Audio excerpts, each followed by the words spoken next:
La tarde caía sobre Salamanca como una caricia dorada. El aire olía a piedra antigua y primavera tímida.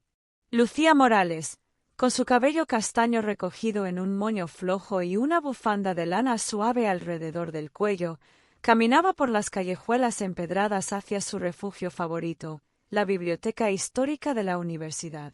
Lucía tenía 25 años, y aunque el mundo le ofrecía 1000 distracciones digitales, ella prefería el silencio de las páginas. Trabajaba como diseñadora gráfica freelance, y últimamente sentía que su creatividad se había escondido.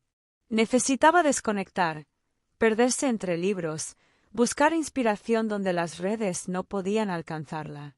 La biblioteca era un lugar casi secreto. Pocas personas la visitaban fuera del curso universitario. Las estanterías altísimas, el aroma de papel antiguo, la luz filtrándose por vitrales polvorientos, todo parecía sacado de otra época. Lucía dejó su bolso en una mesa de madera robusta, se quitó el abrigo y se dirigió a la sección de literatura clásica. Sus dedos rozaban los lomos de los libros cuando lo vio. Unos metros más allá, otro lector recorría los estantes.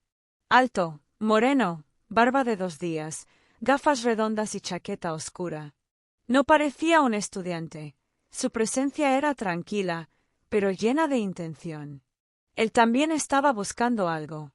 Y entonces ocurrió. Ambos extendieron la mano al mismo tiempo hacia el mismo libro, Rimas y leyendas de Gustavo Adolfo Bécquer. Sus dedos se rozaron. Lucía retiró la mano rápidamente, algo nerviosa. Él sonrió con suavidad. Parece que tenemos gustos similares, dijo con voz cálida. Lucía asintió, con una media sonrisa. Supongo que hay libros que nunca pasan de moda. Él le cedió el ejemplar con un pequeño gesto. Tómalo tú. Yo ya lo he leído demasiadas veces. ¿Demasiadas? Eso es imposible con Bécquer, bromeó ella, lo que le sacó una pequeña risa. Así, sin proponérselo, comenzaron a conversar. Su nombre era Alejandro Ruiz. Tenía 28 años y era profesor de filosofía en un instituto cercano. Hablaban de poesía, del simbolismo en los versos de Machado, del arte de escribir sin decirlo todo. El tiempo pareció detenerse. En un momento, un rayo de sol iluminó el rostro de Lucía, y Alejandro la miró por un segundo más de lo necesario. Ella, incómoda pero también intrigada, desvió la mirada y volvió a hablar del libro. Había algo en el que la inquietaba, y no era malo. El reloj marcaba las 7 cuando Lucía se dio cuenta de que debía irse. Juntó sus cosas apresuradamente.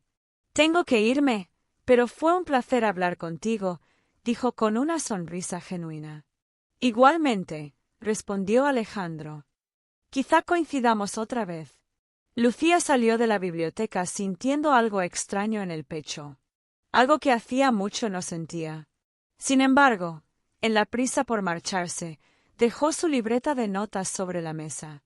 Unos minutos después, Alejandro regresó a su sitio.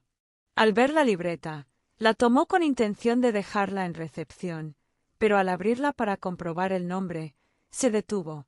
Dentro había dibujos hechos a mano, rostros, árboles, pequeños paisajes urbanos. Pero lo que más lo impactó fue una frase escrita con tinta azul. A veces, una sola mirada puede cambiar todo, aunque no sepamos aún por qué. Alejandro cerró la libreta lentamente. Su mirada se endureció con decisión. Tenía que volver a verla. Lucía se sentía inquieta. Desde que salió corriendo de la biblioteca, algo dentro de ella no encontraba reposo. Revisó su bolso, su escritorio, su apartamento entero una y otra vez, con la esperanza de que su libreta apareciera por arte de magia. Pero no estaba. Aquella libreta no era cualquier cuaderno. Era su refugio privado. Allí guardaba pensamientos que nunca dijo en voz alta, frases que surgían en medio de la noche, trazos sueltos de rostros que algún día querría ilustrar. Y también, el primer esbozo de un proyecto personal que soñaba convertir en una exposición. «¿Cómo pude ser tan descuidada?», murmuró al espejo, mientras se recogía el cabello en un moño apurado. Pasaron 3 días.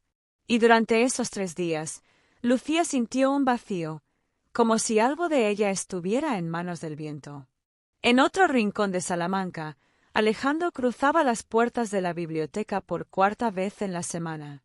Cada día, con la misma esperanza, verla entrar, como aquella tarde. Pero la silla estaba vacía. El aire era el mismo, pero le faltaba algo o alguien. La libreta de Lucía estaba en su mochila. No había querido dejarla en recepción. La había leído, apenas una página, y aún recordaba la frase escrita con trazos suaves. A veces, una sola mirada puede cambiar todo, aunque no sepamos aún por qué. Esa frase no era casual. Le hablaba directamente. Lo sentía ella también. Finalmente, tomó una decisión. Se acercó al mostrador, donde el bibliotecario, un hombre mayor con gafas torcidas y voz pausada, lo observaba con curiosidad. «Disculpe, ¿conoce a la joven que estuvo aquí el otro día?» Morena, delgada, llevaba una bufanda azul. El bibliotecario alzó una ceja, sonrió apenas. «Lucía Morales. Viene de vez en cuando. Trabaja por su cuenta. Vive cerca de la Plaza Mayor, si no me equivoco». Alejandro agradeció con una leve reverencia. No quiso parecer insistente. Esa misma tarde caminó por los alrededores de la plaza, sin esperar mucho. Pero la vio. Estaba saliendo de una cafetería, con una carpeta en el brazo y los auriculares puestos. Se acercó con cautela. Cuando estuvo lo suficientemente cerca, dijo su nombre. «Lucía». Ella se giró, sorprendida. Tardó un segundo en reconocerlo, pero cuando lo hizo, sus ojos se abrieron con una mezcla de sorpresa y alivio. «¿Eres tú?», dijo, sin poder ocultar la emoción. «Encontré esto», le mostró la libreta. «Pensé que querrías tenerla de vuelta». Lucía la tomó con delicadeza, como si recibiera una parte de sí misma. La sostuvo contra el pecho. Luego lo miró, con los ojos brillando. «Gracias. No sabes cuánto significa para mí». «En realidad sí lo sé», respondió con una sonrisa suave. «Leí un poco. Solo una página, lo prometo». Ella no se molestó. Al contrario, por primera vez en mucho tiempo, se sintió leída de verdad. Desde ese reencuentro, sus caminos comenzaron a cruzarse cada vez con más intención. Café por la mañana en la Galatea.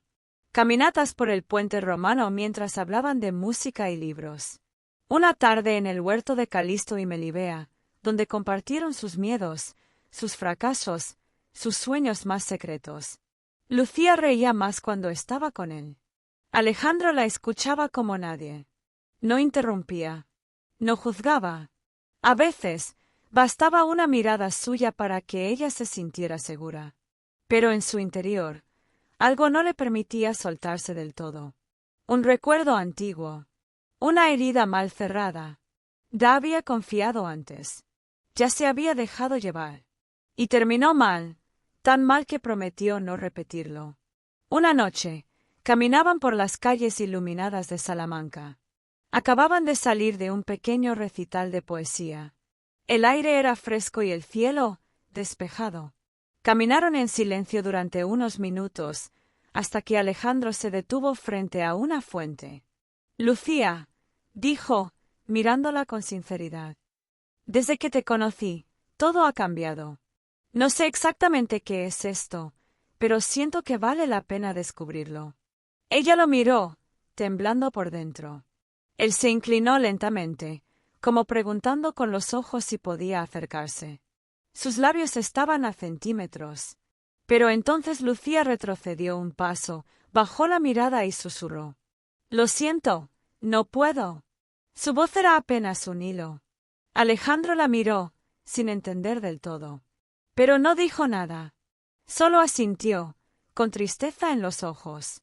Lucía se giró y se alejó lentamente, dejando tras de sí un silencio más denso que el aire nocturno. Desde aquella noche, Lucía no volvió a ver a Alejandro. Intentaba convencerse de que había hecho lo correcto, que alejarse era lo más sensato, que no debía dejarse llevar por emociones que tantas veces terminaban en heridas. Pero la verdad es que todo en ella lo buscaba, en las calles por donde caminaban, en los cafés donde solían conversar, en los silencios que antes compartían sin incomodidad. La culpa no era por haberse protegido, sino por haberse negado a sentir. Alejandro, por su parte, no insistió. Sabía que algunos muros no se derriban empujando. Pero no podía olvidarla. Así que volvió a la biblioteca. No por rutina, sino porque allí todo le hablaba de ella. Entre los estantes, tomó un libro que ella alguna vez quiso leer, Campos de Castilla, de Antonio Machado. Allí, entre las páginas, dejó una carta. No una súplica, sino una confesión sincera. Unos días después, Lucía, siguiendo un impulso que ni ella misma comprendía, volvió a la biblioteca. El lugar estaba tranquilo, bañado por una luz suave de primavera. Sin pensarlo, se dirigió a la estantería de poesía. Sus dedos rozaron un libro familiar. Campos de Castilla. Al abrirlo, una hoja doblada cayó al suelo. La recogió. Era la carta. Lucía, no escribo esperando respuesta. Solo quiero que sepas que lo que sentí contigo fue real. No fue un juego, ni un momento bonito. Fue algo que aún no sé cómo nombrar. Quizás no era el momento. O quizás sí lo era, pero el miedo pesó más. En cualquier caso, gracias. Por cada palabra, cada silencio. Caminante, no hay camino, se hace camino al andar. Antonio Machado tenía razón. Y tú, sin saberlo, me enseñaste a dar el primer paso. Lucía cerró los ojos un momento. Sintió como el nudo en su pecho comenzaba a aflojarse. Tal vez no se trataba de no sentir, sino de atreverse. Esa misma tarde, cuando la lluvia fina comenzaba a caer sobre Salamanca, Lucía regresó a la biblioteca. Alejandro estaba allí, de pie, junto a la misma estantería donde todo había comenzado. Al verla, se quedó inmóvil, sorprendido. Ella caminó hacia él, sin prisa. Se detuvo a su lado y sostuvo su mirada. En sus ojos ya no había miedo, solo claridad. Gracias por no empujar, dijo en voz baja. A veces, solo necesitamos tiempo para entender lo que ya sabemos. Alejandro sonrió. No dijo nada. No hizo ningún movimiento. Solo la miró, como si esa presencia fuera todo lo que necesitaba. Lucía se acercó un poco más. No hubo palabras, solo una cercanía que decía más que cualquier gesto. Justo entonces, el libro que habían querido leer juntos cayó al suelo, como si la historia misma suspirara. Afuera, la lluvia se volvía más suave. Dentro, el silencio entre ellos era cálido y lleno de promesas aún por descubrir.